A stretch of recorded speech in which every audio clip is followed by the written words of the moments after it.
Između glavne ulice i Tošinog bunara na 7,72 hektara smestio se Zemunski park, koji ponosno čuva jednu od prvih gimnazije u našoj zemlji, osnovnu školu, fakultet, kasarnu, 2 crkve, halu Pinki.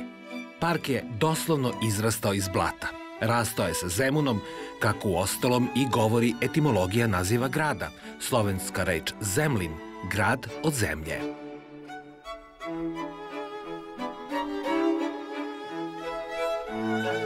Inače, Zemunski park nije zvaničan naziv, već je to od Prvog svetskog rata gradski park. Do tada se zvao Mali park, a zatim i Elizabet park, po austrijskoj carici Elizabeti Bavarskoj.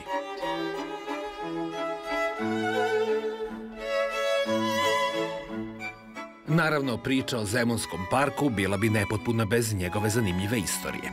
Naime, u vreme kad je Zemun bio grad u Austriji, a Beograd grad pod vlašću Turaka, austrijska monarhija je u tom pograničnom pojasu imala zadatak da zaštiti Evropu od prodora kuge, boginja i drugih zaraznih bolesti iz Turske. Najpogodnije tačke za trgovinu između ova dva sveta bili su upravo nekadašnji Singidunum i Taurunum. Austrija se štitila limesom, sagrađenim 1699. godine po uzoru na one rimske, sa čijih je čardaka vojska osmatrala i čuvala svoju teritoriju od potencijalnih prenosilaca bolesti.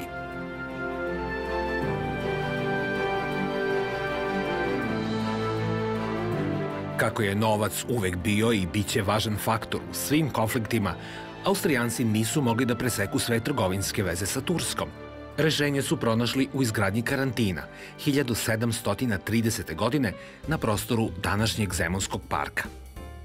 Kontumac je opasavao veliki zid od cigle, čiji se malobrojni ostaci i danas mogu videti u parku, a na obodu je bio kanal pun ustajale vode. Svi putnici i roba koji su iz Turske dolazili u Austriju neko vreme provodili su u Kontumacu. Ukoliko bi se na lekarskom pregledu utvrdilo da su putnici zaraženi nekom bolešću, ostajali bi u kućama u okviru karantina 50, odnosno 21 dan. O njima je brinula posluga koja nije smela da ih dodiruje, a hranu i ogrev su plaćali sami. Na poseban način su protiv zaraznih bolesti u magazinu tretirane roba i pošta.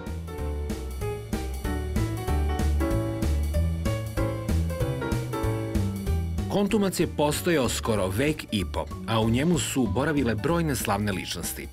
Alfons de Lamartine, Karađorđe, Joakim Vujić, Hans Christian Andersen. U njemu je službovao i Todor Radičević, otac Branka Radičevića.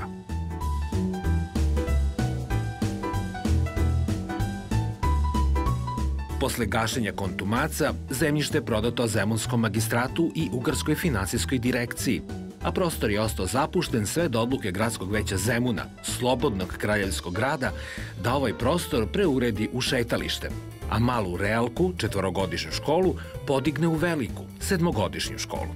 Ranije je na mestu škole bila zgrada sa sobama za prenoćište kontumacista. Tako je 30. maja 1880. godine otvoren Mali park, koji je obuhvatao samo prostor oko škole.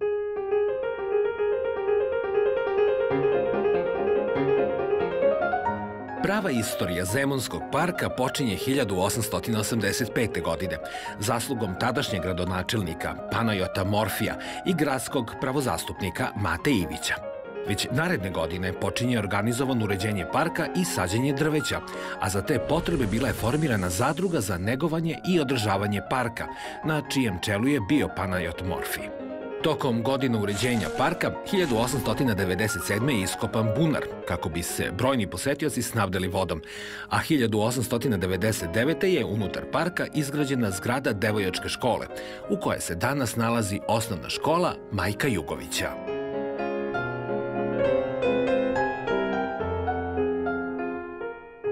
Godine 1901. u Zemunskom parku podignut je i prvi javni skulpturalni spomenik u Zemunu. Spomenik caru Francu Josifu. Bistu, koja se nalazila u središnjem delu glavnog šetališta u belom mermeru, izradio je vajar Ivan Rendić. Otprilike iste godine park je dobio i svoj zvanični naziv – Gradski perivoj kraljice i carice Elizabete, po preminuloj supruzi cara Franca Jozefa Elizabeti Bavarskoj, koja je ubijena 1898. godine.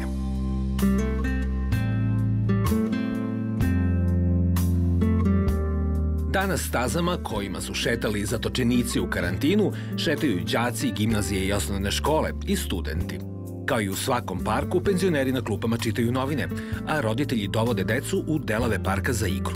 Za prošla vremena vezuje ih jedino što je iz doba karantina ostalo. Dve crkve, katolička i pravoslavna.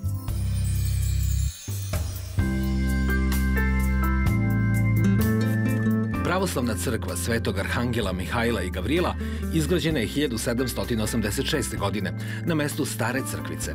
Podigao ju je svojim sredstvima Teodor Toša Apostolović, tadašnji predsednik Zemunske crkvene opštine. Posle ukidanja kontumaca, crkva je izgubila značaj da bi se 20. godina 20. veka dolaskom značajnog broja ruskih izbeglica crkva aktivirala i sve do kraja Drugog svetskog rata služila kao ruska crkva. U drugoj polovini 20. veka je bila sasvim zapuštena. Godine 1981. zapuštenu crkvu je preuzeo tadašnji jeromonah Filaret.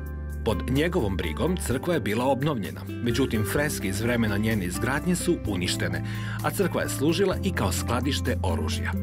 Godine 1990. Protos Sinđel Filaret dobio je dozvolu za izgradnju hrama površine 3000 metara kvadratnih na mestu crkve, ali je naredne godine novoustoličeni patrijarh Pavle tu dozvolu poništio. Ispred crkve se nalazi spomenik Hačkar, koji je isklesao jermenski skulptor Ruben Nalbadijan, u znak sećanja na tragičnu pogibiju sedmorice srpskih pilota i mehaničara koji su nosili pomoć unesrećenima posle zemljotresa u Jermeniji 12. decembra 1988. godine.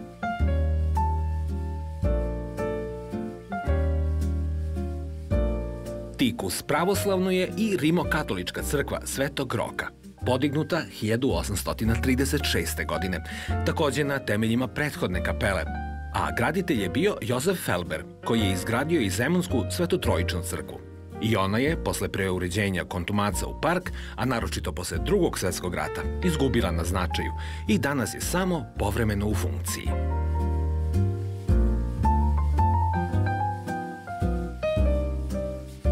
Najistaknutija zgrada u Zemunskom parku je Zemunska gimnazija, na čijoj fasadi još uvek stoji natpis Velika Realka.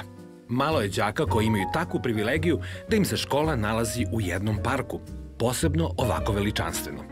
Đaci Zemunske gimnazije još uvek veruju u legendu da je zgrada nekada bila zatvor, zbijajući šale da je ranije bila namenjena samo ženama, a kasnije proširila delatnost na oba pola.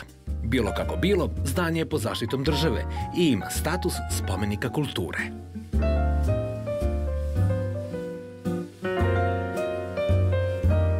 U parku se nalazi oko 1300 stabala različitih vrsta drveća, od kojih 9 imaju status zaštićenog prirodnog dobra. 5 stabala tise i 4 grupacije pterokarije predstavljaju veliku botaničku vrednost i svojevrsnu hortikulturalnu baštinu glavnog grada Srbije.